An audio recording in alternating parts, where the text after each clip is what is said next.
Click করার জন্য আপনাদেরকে জানাই অসংখ্য অসংখ্য ধন্যবাদ। এখন আপনাদের প্রিয় ইউটিউব চ্যানেল wow007। তো ফ্রেন্ডস, ইতিমধ্যে বড় আপডেট, রাজ্য সরকারি কর্মচারীদের ডিএ নিয়ে একটি নবান্ন থেকে নোটিফিকেশন জারি হলো। কি বলা হয়েছে বিস্তারিত জেনে নেব, ভিডিওটি সম্পূর্ণ দেখবেন। ডিএ কেস লাখো সরকারি কর্মচারীদের জন্য দারুণ সুখবর জারি নবান্নের।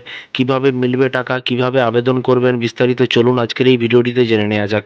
ডিএ বকেয়া নিয়ে কিন্তু এসওপি এসওপি জারি করার নির্দেশিকা প্রকাশ্যে এলো।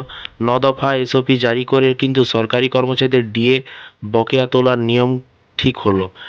ডিডিও এবং এইচআরএমএস তুলতে পারবেন এবং বকেয়া টাকা সরাসরি জিপিএফ অ্যাকাউন্টে জমা হবে। কর্মচারীদের তালিকা সিস্টেমে দেখা যাবে এবং যাচাই করে এক ক্লিকে বিল তৈরি করা যাবে। এবং আরও বলা হয়েছে, দেখতে পাচ্ছেন এখানে বলা হয়েছে কোনো কর্মীকে কিন্তু যুক্ত বা বাদ দেওয়ার সুবিধা থাকবে। এখানে বলা হয় যে কোনো কর্মীকে যুক্ত বা বাদ দেওয়ার সুবিধা থাকবে। টাকা ট্রান্সফার প্রয়োজনীয় ফর্ম সক্রিয়ভাবে কিন্তু তৈরি হবে। গ্রুপ সি এবং গ্রুপ ডি প্রাক্তন কর্মীদের ক্ষেত্রে কিন্তু টাকা সরাসরি ব্যাংকে যাবে। নির্দেশিকা জারি করে জানানো হয় যে নবান্নের তরফে ডিএ মেটানোর কথা কিন্তু দিন কয়েক আগেই কিন্তু ঘোষণা করলেও মুখ্যমন্ত্রী মমতা বন্দ্যোপাধ্যায় ভোট নির্ঘণ্ট ঘোষণার ঠিক 55 মিনিট আগে কিন্তু সকলকে চমক দিয়ে কিন্তু এক্স হ্যান্ডেলে তার একটি পোস্ট হাসি ফোটার প্রায় 12 লক্ষ সরকারি কর্মচারী ও পেনশনভোগীদের মুখে। মুখ্যমন্ত্রী জানিয়ে দেন যে মার্চ মাস থেকে 2019 সালের রোপা অনুযায়ী কিন্তু বকেয়া ডিএর টাকা দেবে রাজ্য। তবে শুধু রাজ্য সরকারি কর্মচারী ও পেনশনভোগীদের নয়, বকেয়া মহার্ঘ ভাতা পাবেন শিক্ষক, শিক্ষাকর্মী, পঞ্চায়েত। সবাই কিন্তু কোশ্চেন করছে কমেন্ট বক্সে, শিক্ষাকর্মী, পঞ্চায়েত কর্মীরা এরা পাবে কিনা।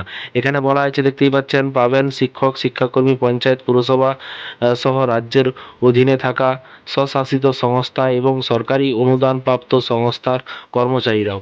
বকেয়া ডিএ নিয়ে কিন্তু 2016 সালে আগস্ট মাসে স্টেট অ্যাডমিনিস্ট্রেটিভ ট্রাইব্যুনাল মামলা করে সংগঠন conference of state government employee দীর্ঘ 10 বছর আইনি লড়াই জল কিন্তু গড়াই সুপ্রিম কোর্ট পর্যন্ত। গত 5ই ফেব্রুয়ারি সর্বোচ্চ আদালত বকেয়া ডিএ 25% পরবর্তী 6 সপ্তাহ অর্থাৎ 31শে মার্চের মধ্যে মেটানোর নির্দেশ দেয় রাজ্যকে। এগুলো কিন্তু 75% কবে, কিভাবে, কত কিস্তিতে দেয়া হবে তা ঠিক করতে কিন্তু 4 সদস্যের কমিটি গঠন করে দেয় শীর্ষ আদালত।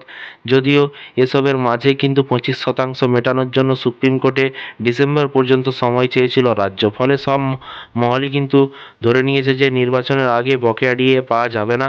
আবার কয়েকদিন আগে বকেয়া ডিএর হিসেবের জন্য প্রয়োজনীয় সার্ভিস বুক আপডেট করার নির্দেশ দেয় রাজ্য অর্থ দপ্তর। সেই পদক্ষেপ আবার কিন্তু বকেয়া পাওয়ার আশা জাগিয়ে তোলে কর্মচারীদের মধ্যে। এমন ঘটনাক্রমের মধ্যেই মুখ্যমন্ত্রী আচমকা ঘোষণা, অর্থাৎ সর্বোচ্চ আদালতের নির্দেশ মতো 6 সপ্তাহের মধ্যেই ডিএ দেওয়ার কাজ শুরু করে দিল রাজ্য সরকার। কর্মী এবং আধিকারিক মহলে কিন্তু খুশির হওয়া সকলের।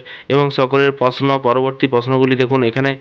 তো ফ্রেন্ডস, বিষয়টি বুঝতে পারছেন। এই ছিল আজকে একটি ছোট্ট আপডেট। এই ধরনের প্রতিদিন সরকারি কর্মচারীদের বিভিন্ন রকমের লেটেস্ট আপডেট পেতে অবশ্যই চ্যানেলটিকে সাবস্ক্রাইব করে পাশে থাকা পরবর্তী নতুন আপডেট পাওয়ার জন্য। ভালো থাকবেন, সুস্থ থাকবেন এবং আপনাদের কোনো কোশ্চেন থাকলে নিচে কমেন্ট বক্সে কমেন্ট করে জানাতে ভুলবেন না। সকলেই পাবে, তবে অপেক্ষা করুন, আস্তে আস্তে আসবে। আর বিভিন্ন রকমের নোটিফিকেশন আপনাদের ডিপার্টমেন্টে অবশ্যই কমেন্ট বক্সে কমেন্ট করে জানাতে ভুলবেন না। Thank you.